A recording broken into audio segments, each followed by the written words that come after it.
तो hello friend, कैसे हैं आप लोग। मैं सूरज कुमार अपने यूट्यूब चैनल सूरज और जिन कोचिंग पे स्वागत करता हूँ। ठीक है, तो आज आज हमें पढ़ना है नाउन यानी कि संज्ञा।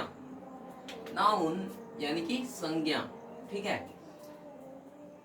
ये हमारा हिंदी व्याकरण का बेसिक नॉलेज है ना। हिंदी व्याकरण का, व्याकरण के कह सकते हैं व्याकरण, ये हमें सब क्लास में पढ़ना पड़ता है। सिंपल सी बात है। संज्ञा को हम मात्र 5 मिनट के अंदर पूरा का पूरा समझ लेंगे। ठीक है, तो देखिए संज्ञा क्या होता है।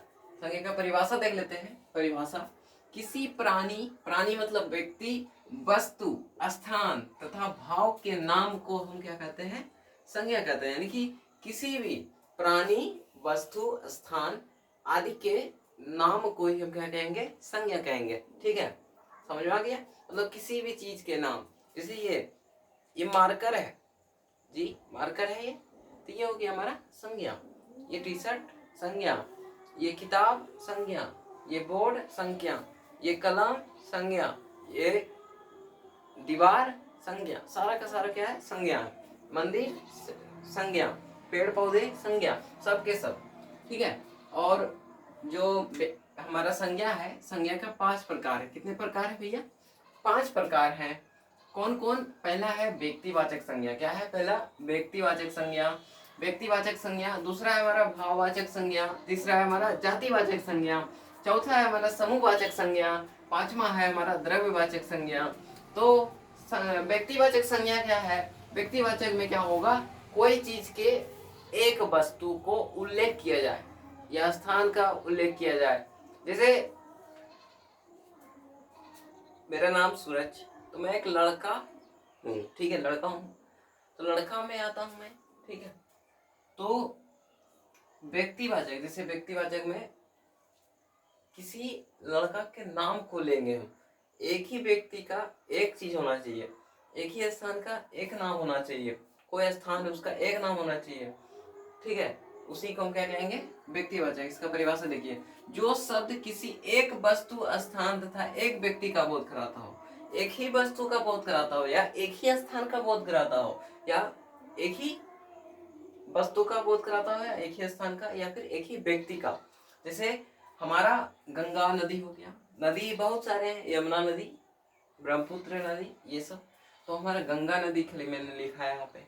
तो ये हो गया हमारा क्या चीज, व्यक्तिवाचक संज्ञा। अब यहाँ राम है, राम श्याम है ना, घनश्याम, ये सब क्या हुआ हमारा व्यक्तिवाचक संज्ञा। पटना, भागलपुर, मुजफ्फरपुर, गया, ये सब हमारा क्या हो जाता है, ये सब हो जाता है हमारा व्यक्तिवाचक संज्ञा। ठीक है, कोई दिक्कत। अब चलते हैं दूसरा, भाववाचक संज्ञा। क्या है, भाववाचक संज्ञा। भाववाचक संज्ञा में जो शब्द भाव, भाव यानी कि इंप्रेशन है ना, इंप्रेशन को व्यक्त करता हो, गुण यानी क्वालिटी, दोष, ठीक है, गिल्टी मतलब दोष, दशा, सिचुएशन आदि का बोध कराता हो, उसे हम भाववाचक संज्ञा करते हैं। जैसे क्रोध है ना, क्रोध कर रहा है, यानी कि उसमें क्या हो रहा है, उसमें उसमें कौन सा गुण हो रहा है, मतलब दशा, मतलब प्रकट हो रहा है, उसमें क्रोध का प्रकट हो रहा है।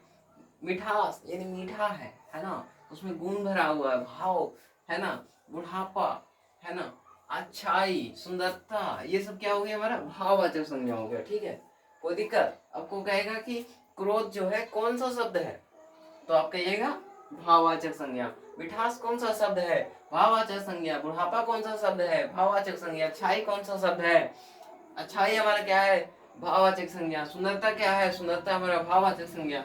तीसरा है हमारा जातिवाचक संज्ञा। तीसरा क्या है, जातिवाचक संज्ञा।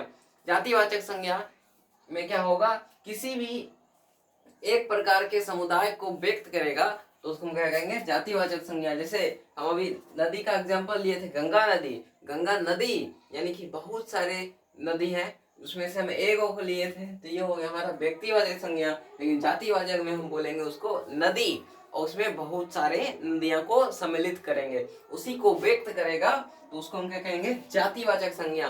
कोई लड़का, लड़का है यानी कि वो लड़का का नाम कुछ भी हो सकता है, तो एक एक ग्रुप के टाइप में उसको व्यक्त कर सकते हैं कि वो लड़का के ग्रुप में है ना, उसका नाम नहीं लिया,